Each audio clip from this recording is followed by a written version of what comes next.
Hello, welcome, and thanks for being with us. We're from the Nosebleeds. We're going to talk about OU's new defensive coordinator hire, Alex Grinch. I'll bring up some facts about Alex Grinch that he was Ohio State's co-defensive coordinator under Greg Schiano this year, and the last 3 years before that, he was at Washington State. He brought a 97th overall defense of Washington State down to 15th overall defense after he left. So that's very impressive. What do you guys think about this new hire that Oklahoma's got? I think it's a great hire.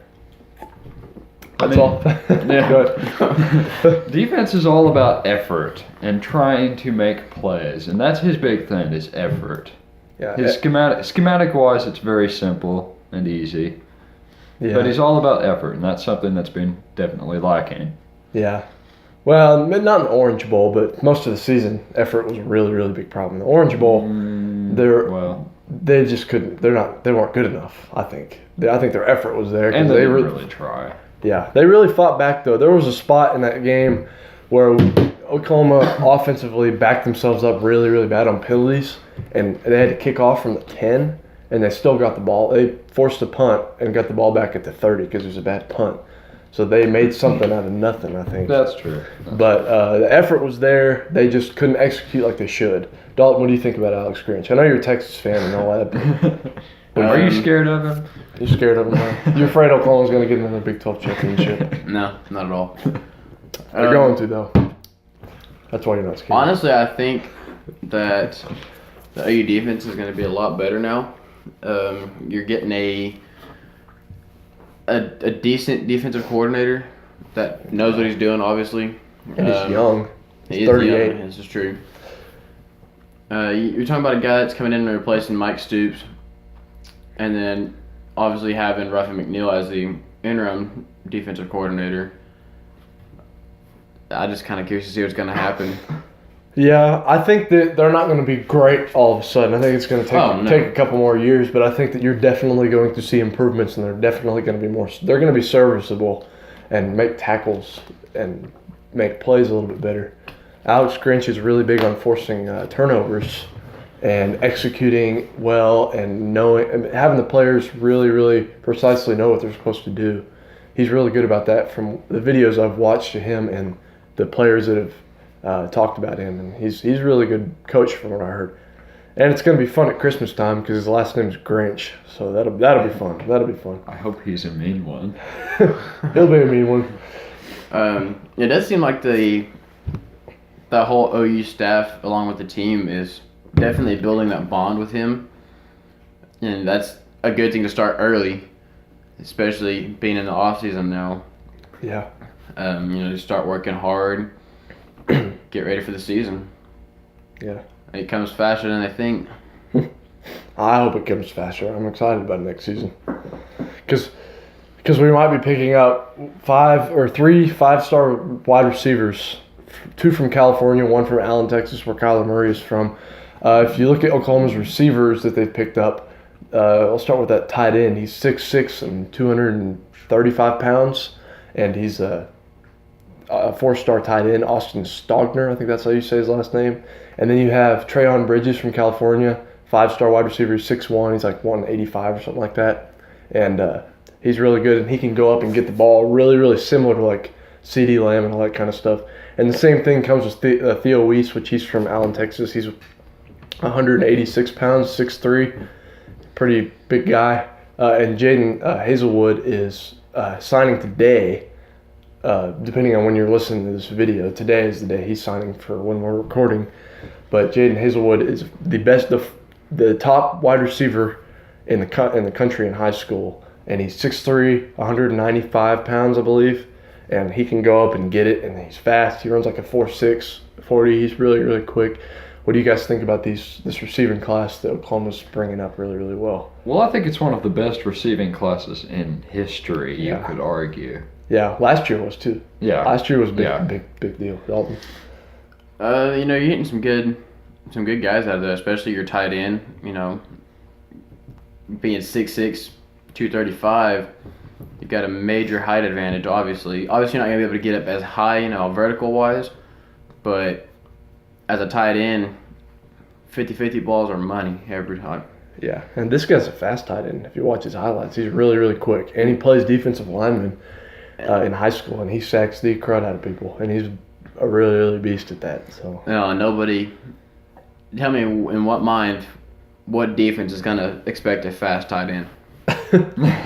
not really. Well, and then again, Grant Calcaterra is pretty fast. This is true, yes. And Yeah, he's probably faster than all of us. Now- he's faster than us. I don't think that there's probably not one offensive lineman that is not faster than us. Well, I could probably outrun Creed Humphreys. Yeah, maybe Creed Humphrey. I I don't was to say. know. Yeah. But another huge question is, how is the OU offense going to respond without having Marquise Hollywood-Brown? Yeah. Well, I don't think that's really an issue. No, mean, I we've don't see it mentioned being an all these issue. receivers coming in. Yeah, I think the bigger issue is the offensive line, replacing Drew Samia probably. Yeah. And Who just declared? Cody Ford. Cody Ford. Cody Yeah. Ford. Cody Ford. yeah. That's going to be Creed Humphrey's offensive line though, because Creed Humphrey. A lot of people are saying if he was eligible for the draft, he would go first round right now.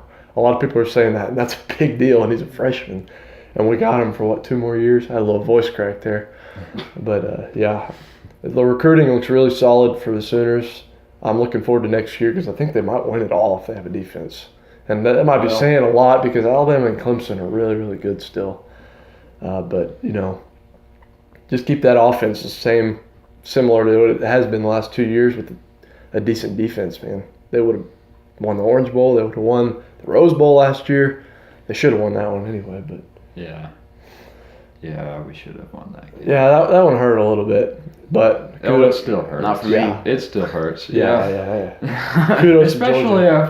after Monday, Yeah, Texas Yeah. winning that game. yeah. At least y'all beat Georgia. I thought after seeing Bevo charge that bulldog, I was I think that's an omen for how this is going to turn out. That was great. And that I was was hilarious. right. No, I hate the SEC and I really hate Texas. That one really didn't hurt me that much. I really don't care because I still think we're going to beat them next year and win the Big 12. But I mean, hey, we'll see what It's a happens. good win. That was for the one Big of those 12. games.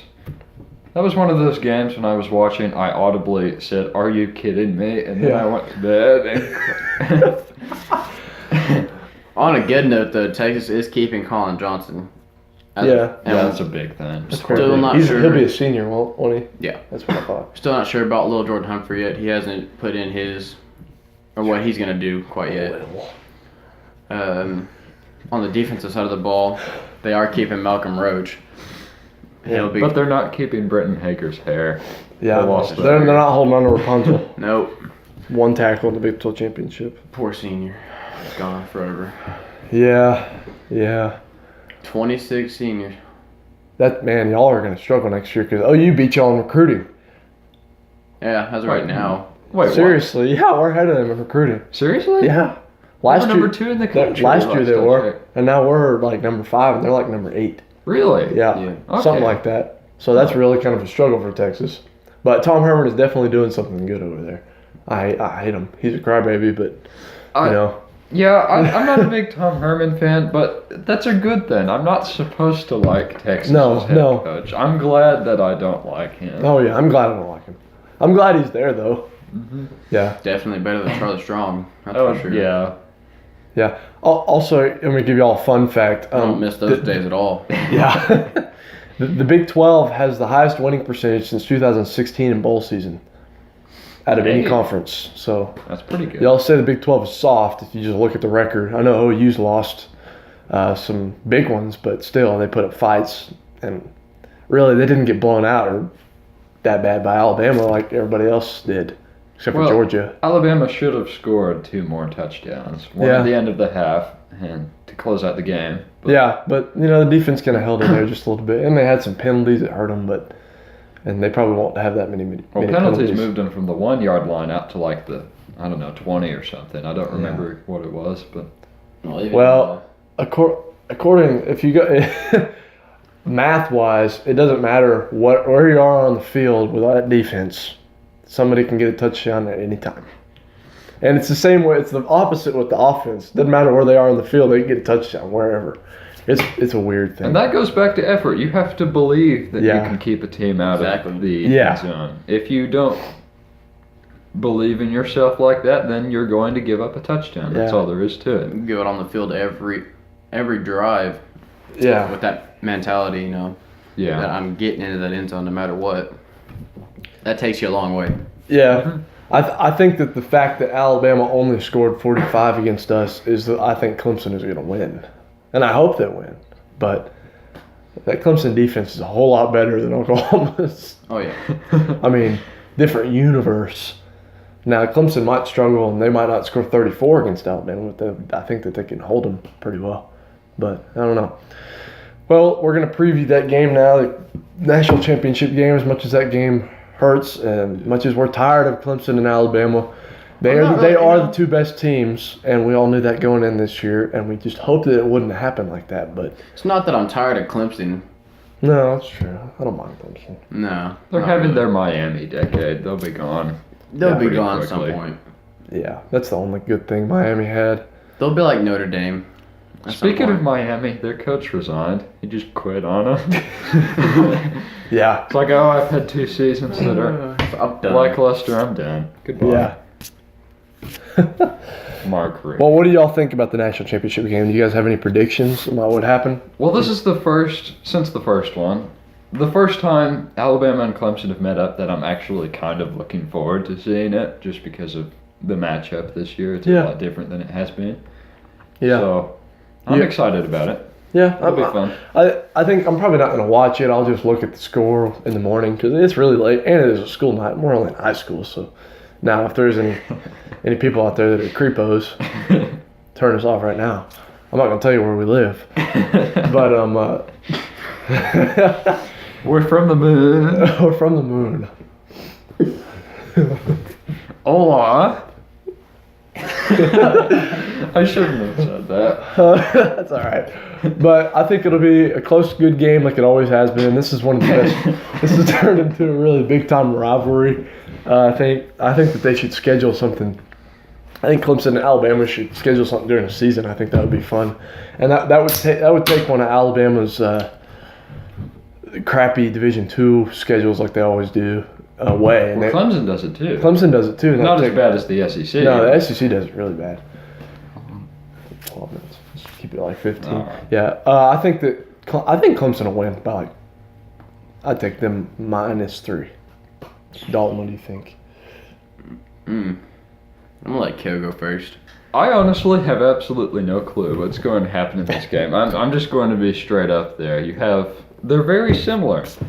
Yeah, really are. They really are similar. I think Alabama's offense is better though. Yeah, I would Is it- agree with that. The Alabama offense just seems more organized than the Clemson offense is. Well, I Their mean, defenses are more or less the same. I mean, that's an oversimplification, but Yeah. overall, yeah, you could It- say they're very similar. this is probably the best matchup all year. I mean, Clemson has the playmakers to win. yeah, so yeah. it's just true. So does Alabama. I could see it going either way. Whoever Yeah, gets the most momentum. I think that the last couple national championships have proved that the team that's wearing the white jerseys wins. If you look at it, I haven't seen a team with the dark jerseys win. And the number win at one all. seed number one has seed has never never win. won, and this will be the first Did I just say the number 1 seed has never win? never won. I don't know, Gil. I couldn't really hear you. Well, in my last video, I said losed instead Losed. of lost. Yeah. Well, I think that the number one seed has never won in the playoff era, but then again, there's never been an undefeated winner in the playoff era, and there's going to be because they're both 14-0, and it'll be the first 15-0 team ever. That's a pretty big deal in college football, but yeah, I think it'll be a good game. I hope Clemson wins. I'm tired of Alabama, but they're great. I respect them. They're But gonna be there. they're going to be there. Yeah. Also, we'll have a video in a little bit. We'll do a recap of the national championship game, and we are going to rank the top 15 college football programs of all time list. I have already done the math and all the numbers. I'm not going to tell these guys. I'm going to let them guess. I've done every team except for Alabama because they still have a national championship, and obviously a national championship gives a lot of points out. So I have it all written down. I know who the highest is so far. I'm not going to tell everybody, but you'll have to wait until that next video we make. Go Cougs. Yeah, go Cougs. They're not in the top 50, I'll say. No, I'm pretty sure they're not. Oklahoma State's 50, I think. Seriously? Yeah. Oh, top 50? Top 50. Oh, No, I'm doing top 15. Oh, yeah, I thought But- You said 50. Yeah. Yeah, I but wouldn't put them in the top 50. There's nah, zero. that's true. That's true. Zero. They have a fake national championship. Oklahoma State fans out there, Army is the 1945 national champions. Also, I won't be counting national championships. I'll be counting them 1945 to present because they only played like 5 games a year before that. It seemed like, and it didn't really count. And Alabama, USC, Notre Dame, and Michigan all claim like 10 of them that don't really count. And that Oklahoma, if they claimed a bunch, they would have the most. So I'm just going to count the ones that are 1945 to present and do the highest winning percentage times all these other categories that I have laid out that I will tell you guys. All right, well, hopefully you guys have a good day. We're about to sign off from the Nosebleeds. Boomer Sooner. Thank you guys for listening. Oof. Boomer Sooner.